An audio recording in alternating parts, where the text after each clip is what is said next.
Welcome সবাইকে। আজকে আমরা আলোচনা করব what is the biochemical abnormality seen in the gastric outlet obstruction, যেটা আমাদের জেনারেল সার্জারিতে লং কেস প্রেজেন্ট করার সময় কমনলি জিজ্ঞেস করা হয়ে থাকে। তো আমরা এখানে মাঝখানে আমরা দেখতেই পাচ্ছি hypochloremic, hypokalemic, metabolic alkalosis with paradoxical aciduria. তো এই লাইনটা আমাদের হচ্ছে একসাথেই বলতে হবে, স্যারেরা এটা শুনতে চান এবং এরপরেই জিজ্ঞেস করবেন এই যে বায়োকেমিক্যাল অ্যাবনর্মালিটিস এটা সৃষ্টি হওয়ার মেকানিজমটা কী। তো গ্যাস্ট্রিক আউটলেট অবস্ট্রাকশন কমনলি দুইটা কারণে হয়ে থাকে, আমরা সবাই জানি, পাইলোরিক স্টেনোসিস এবং গ্যাস্ট্রিক কার্সিনোমার কারণে। যেহেতু এখানে অবস্ট্রাকশন ডেভেলপ করে ফেলছে, তাই এখানে কি হচ্ছে, রিকারেন্ট ভমিটিং হয় এবং ভমিটিংয়ের সাথে সাথে হাইড্রোক্লোরিক অ্যাসিড কিন্তু বাইরে এক্সক্রিট হয়। আর হাইড্রোক্লোরিক অ্যাসিড বাইরে এক্সক্রিট হওয়ার কারণে এখানে কি হচ্ছে, ক্লোরাইডটাও যেহেতু যাচ্ছে সেজন্য হাইপোক্লোরেমিয়া দেখা যায়। আর আমরা জানি হচ্ছে যে এই হাইড্রোজেন আয়ন যখন সিক্রেট হয় তখন কি হয়, তার যে বেসোলেটারাল মেমব্রেনের মাধ্যমে সেখানে বাইকার্বনেট আয়ন ব্লাডে গিয়ে যুক্ত হয়।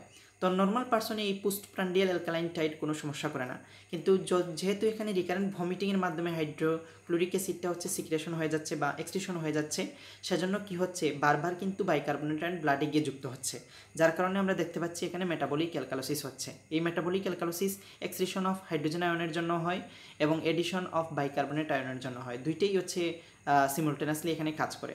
তো মেটাবলিক অ্যালকালোসিসকে কম্পেনসেট করার জন্য কিডনি কী করে, এই বাইকার্বনেটকে এক্সক্রিশন করার চেষ্টা করে, কিন্তু যেহেতু হচ্ছে বারবার ভমিটিং হচ্ছে, এই ভমিটিং কী করবে, হাইপোভোলেমিয়া ডিহাইড্রেশন ডেভেলপ করবে এবং এই হাইপোভোলেমিয়া ডিহাইড্রেশন ডেভেলপ করার কারণে রেনাল পারফিউশন কিন্তু কমে যাবে, জিএফআর কমে যাবে এবং activation of the renin angiotensin aldosterone system হবে, যার কারণে এখানে অ্যালডোস্টেরন কী করবে, ডিস্টাল কনভলিউটেড টিউবুলে এখানে হচ্ছে যে এপিথিলিয়াল সোডিয়াম চ্যানেল যুক্ত করার মাধ্যমে সেটা কি করবে, সোডিয়াম ওয়াটারকে রিঅ্যাবসর্ব করার চেষ্টা করবে।